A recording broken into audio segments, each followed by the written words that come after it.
In the last episode, we started out from Urdukas and trekked on the Balboro Glacier and camped at Koro 2 under the shadow of Dashabram.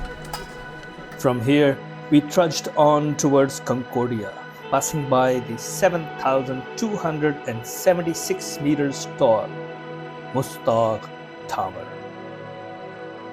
After a night at Concordia, we set out for Broad Peak Base Camp and negotiated the very challenging terrain at this confluence of three massive glaciers, before finally arriving at the medial moraine on which the Broad Peak Base Camp is established.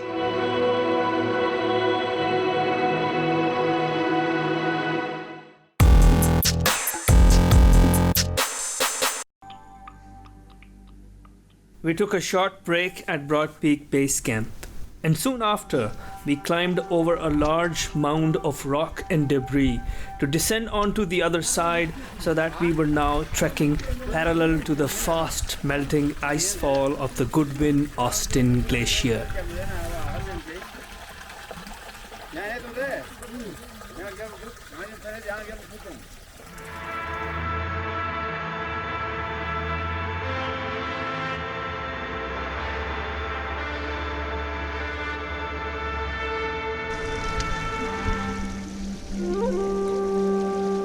As we came closer to K2 base camp, another icefall awaited us, but this time we were able to bypass it.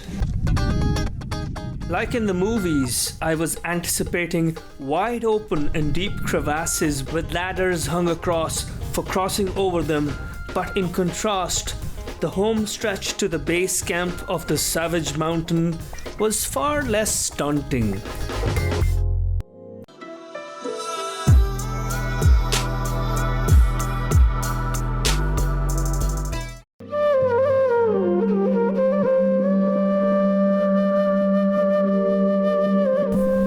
At 5,150 meters above sea level, the base camp is stretched over a wide band of rocks and debris, much wider than the band of debris at Kashabrum base camp. From this close, K2 was very overwhelming, but somehow less intimidating and seemed rather doable. For me, the base camp was very different from what I had imagined it to be like, and looked nothing like how it has been depicted in the Hollywood films over the years.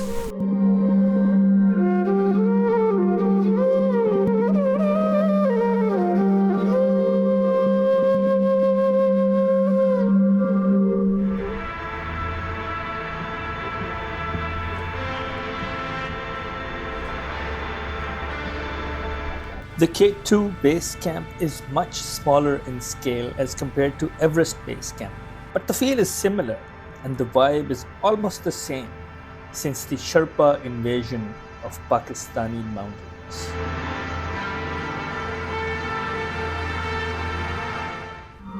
The cairn piled up by the Nepalese climbers and Sherpas was at the center of all activity at the base camp.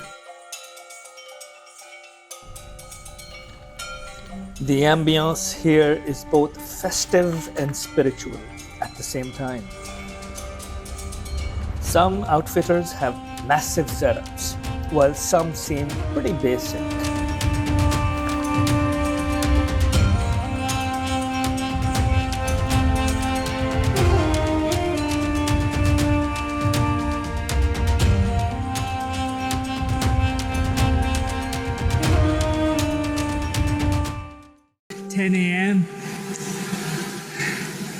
There's this beautiful mushroom cloud over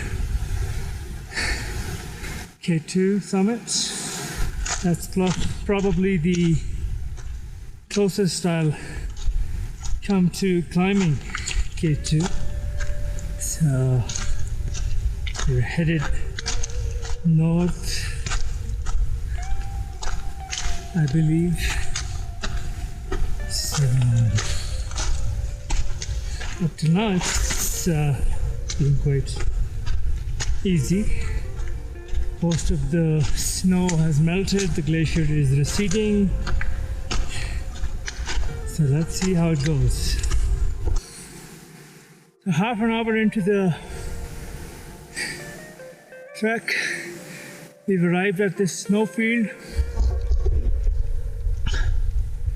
That's the way I came from. The corner ridge is the K2 Memorial. This is where I'm headed. The snow is soft. The sun is reflecting really sharply. I'm gonna probably change my goggles pretty soon. This is fun. I did not imagine that it would be like this at the base of K2.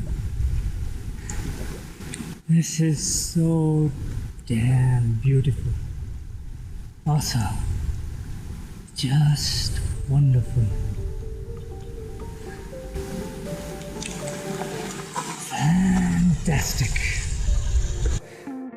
This late in the season, the icefall of K2 had melted down to collapsing clusters of towering and jagged ice.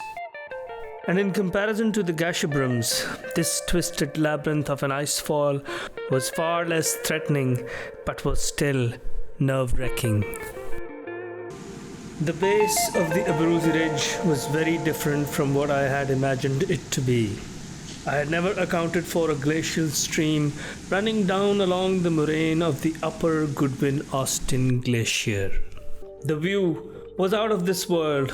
On one side were the ever-depreciating clusters of jagged ice towers of the Goodwin-Austen Glacier, and on the other side were the daunting steeps of the Abruzzi Ridge, separated by the thin, muddy, and rocky moraine.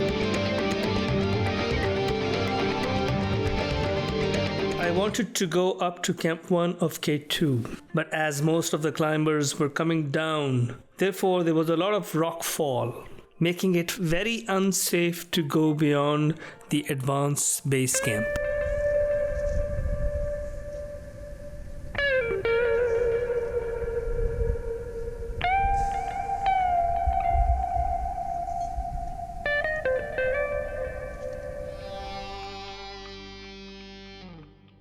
K2 at 8,611 meters is the highest Karakoram peak and the second highest in the world, only after Mount Everest.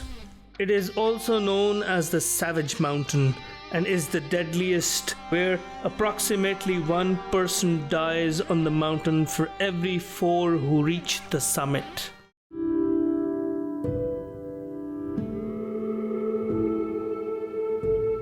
I'm going to be visiting the K2 Memorial today. So let's see how that goes. It was an exceptionally clear day when we headed out to the Gilkey Memorial.